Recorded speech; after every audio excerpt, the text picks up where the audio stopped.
Welcome back to the 2019 Region Kickoff Classic from Cubit Networks in LaPorte. JP Jobert, glad to be joined by the head coach of the Chesterton Trojans, Mark Peterson, whose game we will have. It's the TCU Game of the Week in Week 1. Chesterton travels to the Brickyard to take on the Hobart Brickies. And Coach, not to dwell on what happened at the end of last year against Valparaiso, but how did you, as a coaching staff, see your players react after a tough game like that, a game in which they played against a very good Valparaiso team? But what did you learn about your squad after that game was over? You go through a lot of soul searching in a situation like that where, everything that could go wrong did go wrong. We turned the ball over in situations that we shouldn't have. They had an opportunity to run a couple of misdirection plays and caught us in a bad defense and score some additional points. We picked off an interception on a pitch and took it down for a touchdown. When you have a kid like Cooper Jones who really does a fantastic job in a tight setting like that, I think one of the things that we were able to learn from that is being able to be exposed to that, but then also at the same time, how are we going to overcome this? How are we going to adapt and overcome from that adversity? We had spent the entire offseason really working hard in the weight room, continuing to develop strength and size and speed. Really got a great group of kids in terms of a nucleus. While we graduated 26 of our seniors, a large number of kids who were full-time players or backups last year. We have a wonderful nucleus of kids that are coming back, and so while you hate to see those kids go, you're certainly excited about the upcoming kids and the process that goes into their development and seeing them continue to grow and mature. And from that, we want to never forget about some of those situations and some of that adversity that we had to overcome. But ultimately, football is the greatest team sport of all, where you have to deal with those things. Sometimes it isn't always hugs and kisses and peaches and cream. You got to be able to overcome some of that stuff. And ultimately, at the end of the day, that was adverse as it gets. And from that perspective, we'll come back. We'll definitely be back in the track and certainly fighting our way back to DAC play again this year. This past weekend, every team opened up with either a scrimmage or a jamboree. What did you learn about your squad? You have a quarterback. I don't want to use the word controversy, but you have two very good athletes that are going to be under center this year that will fight for playing time. Yeah. But what did you learn about your squad on both sides of the ball during that scrimmage? Right. Having an opportunity to line up against a team like Griffith, as athletic as they were, and some of the stunts that they ran, certainly gave us an opportunity to really see what it's going to be like on an actual Friday night. I mean, we can scrimmage against ourselves and do all of those things on a day-by-day basis all summer long and throughout two-a-days, but you really don't get an assessment until you see somebody different. The summer scrimmages are even a little more limited because you're not full go, you're not down to the ground. So what a great opportunity for us to play against a really solid team. I mean, Griffith year in and year out does some great things. They're very young too, and I think from that perspective there's going to be some opportunities for their growth throughout the season as well. But we saw some successes that we had hoped to be able to see. You're right, we do have a couple of kids, and Chris Mullen right now and Jacob Kozlet, that are just doing a fantastic job. Both really rising to the top. Cream rises to the top, and those two are the cream of the crop. Jacob did a fantastic job last year as a leader, even when he was out with a broken wrist. And then Chris came in as a freshman and played those last 3 games, 2.5 of those last 3 games. And it's really spurred a great level of competition. Competition breeds success, and I think ultimately from that quarterback position, that's something that we've needed. That's a shot of adrenaline. That's a shot of energy that we've needed the last couple of years. And so I'm really excited about the opportunity to have both of them. Yeah, it's no controversy in terms of competition and negative or adverse. It is definite competition, as in we're going to raise it up week in and week out, day in and day out.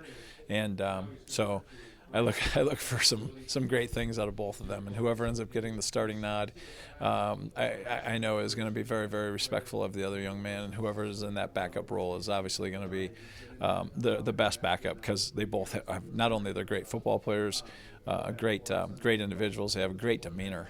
Both have phenomenal families and just wonderful character.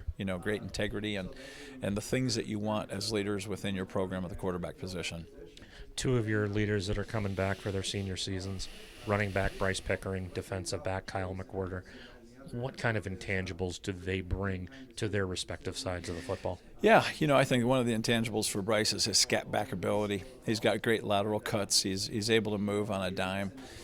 He's been diverse enough for us. He's a little bit smaller guy. He's always had to take the brunt of the small guy jokes and all of those things, which, sometimes that just adds fuel to the fire. So, he's definitely had a fire in his belly. And, when he gets in space, he's as probably good as almost anybody in the conference when you're looking at his scat back abilities and his ability to cut and get to the perimeter, even on a cutback, run. He's had an opportunity to have the exposure of playing quarterback, but then also running back or standalone, and then also at the slot position or the flanker position. So, he's done a wonderful job. One of our statistical leaders from last season and back. Certainly excited about the things that he's going to bring to the table on Friday night against Hobart. Kyle's just been that steady guy. He started, I think, played, I should say, in 3 or 4 games as a sophomore. Saw some time on special teams. It's Dan McWhirter's son, and Dan played on those teams back in Portage in the early 90s who, were very strong and disciplined and got in people's faces and played aggressively. And I think that's one of the things that the intangibles that Kyle brings. He's that guy that just doesn't stop. He's going to keep on fighting and bringing that. So maybe he gets it a little bit inherently from mom and dad, but at the same time, he's provided some great leadership in that regard as well for a young group of kids on the defense that we're filling in for some of those graduates. You made mention your opening game at Hobart at the Brickyard. What will a game like that do for your guys' confidence going forward as you start to get into that tough Duneland Athletic Conference schedule? Yeah, off season, or I should say a preseason, excuse me, as far as preseason games or pre-conference games go, excuse me. Hobart's one of those teams that we sought out after a couple of years of coming and going to Kokomo, filling some schedules with various people in those openers with St. Joe and Kokomo. We really wanted to play a region team, and Hobart was one of those teams that we sought out. At that time, Coach Turley and I had some ongoing discussion, and Coach Osika and I have had the same dialogue. We can see this continuing for at least a couple more years, maybe a couple more contracts, 2-year rotations, but at the same time, it's really great competition. As a former DAC conference opponent and team, Hobart brings it every night. They're going to bring a great level of enthusiasm and a great level of excitement. They play a great level of football as well and had a fantastic season last year. We have some flashbacks and the kids, have short memories, but they also have long memories. And, at the same time, we felt like we had some opportunities that we missed out on last year.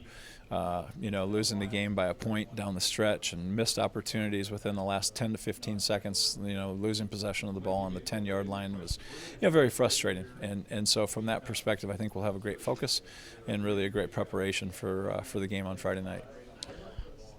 You guys play in probably one of the 3 toughest conferences in all of the state of Indiana, the Duneland Athletic Conference. Night in, night out. What makes that conference so special but yet so difficult to play in? Because it seems like every weekend there's someone that's just beating up on each other. Yeah, it's entertaining to watch. It is. It really is. Week in and week out, you have some really great coaches. I mean, we talked about this a little bit on the show, and I think ultimately across the board, coach to coach, they do a fantastic job week in and week out of getting the kids prepared, not only X's and O's wise, but also really mentally. Having a focus on a bounce back from a loss or a calm down after a win. The kids really are the end all.